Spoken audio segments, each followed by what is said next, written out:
Hi అమ్మా. Hi. ఏం చేస్తున్నావు? రొట్టె చేస్తానమ్మా, జొన్న రొట్టె చేస్తాను నాని.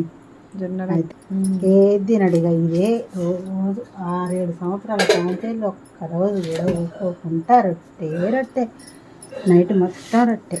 మరి చేయితో చేయాలిగా అమ్మా. ఏళ్ళ నొప్పులకు చేయితో చేస్తే మంచిగా రావమ్మా. డబ్బుతో అందరికి రాదు, ఈజీ వస్తుందా?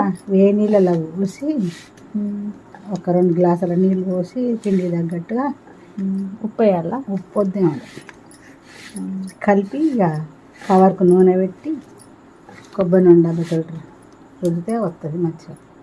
మంచిగా వస్తుంది, మంచిగా వస్తుంది. చేసుకోవచ్చు. దీనిలో రొట్టె ఆరోగ్యం ఉంటుంది మంచిగా. ఆరోగ్యానికి మంచిది అంతేనా? నేనన్నా నువ్వు తింటే మంచిదిగా. మరి మంచిది కానీ నాకు పడే గడక పడదు, నువ్వు రొట్టె పడదు.